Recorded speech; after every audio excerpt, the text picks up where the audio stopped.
अस्सलाम वालेकुम रहमतुल्लाहि व बरकातहू। जनाब आज एक बारी फिर जनाब ने माशाल्लाह बकरी ले आंदी है गब्बन जनाब बहुत ही ज़बरदस्त और माशाल्लाह चंगी क्वालिटी वाली और वड्डी माशाल्लाह बकरी है। तो शुरू तो जनाब जानवर को टोर फेर के विखाउण का मकसद यह होंदा बिरा के तुहानूं पता लगे कि सेहतमंद और माशाल्लाह एक्टिव है। तो लो जनाब माशाल्लाह तुहानूं तफसील नाल चेक करेने माशाल्लाह वेल ही चेक कर सकते हैं, चंगी लंबी वेल च और तीसरे सूए च ने जनाब और 6 दंद दे पई 8 दंद हो रही है। जो भी इंशाल्लाह गल करांगे कन्फर्म गल करांगे और दोम वेखदे पे ने बिल्कुल तीर वाली कर सीधी और ऊंचाई जी 37 तो 38 इंच माशाल्लाह कमर तक की ऊंचाई है और माशाल्लाह वजनी तो खुद ही नज़र आ रही है कि माशाल्लाह वड्डी बकरी है ने और माशाल्लाह बिल्कुल करीब दिन ने सिर्फ 13 तो 14 दिन बड़ी मुश्किल नाल लई सी जनाब और माशाल्लाह नकोड़ा फेस बिल्कुल माशाल्लाह तोते वाली कार सू चंगी वेल च लंबी गर्दन कन्ना की लेंथ भी वेखते पे ने कम 15-16 इंच माशाल्लाह कान लंबे और माशाल्लाह फेस नकोड़ा चेक करो इवें जनाब बकरे का माशाल्लाह फेस नकोड़ा होंदा है जिस तरह माशाल्लाह इस बकरी का पिया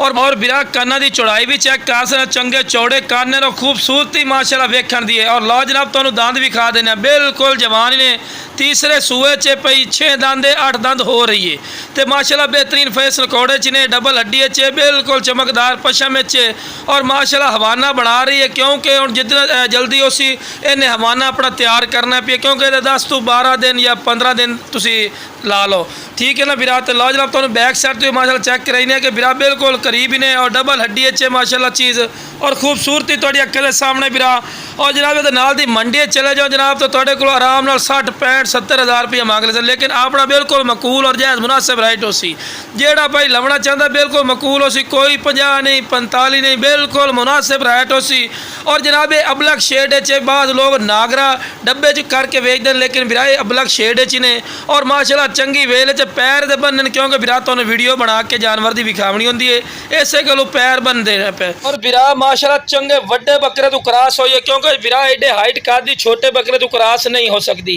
और माशाल्लाह खूबसूरत और माशाल्लाह क्वालिटी वाली चीज़ ने इसका फायदा चुको और बिल्कुल मकूल राइट तो ही नहीं पई। तो जिस बिरा नूं चाहिए जनाब स्क्रीन पर नंबर चलता पे इस ते राबता कर लवे इंशाअल्लाह प्यार मुहब्बत वाली से कोई नजायज़ रेट नहीं लेने।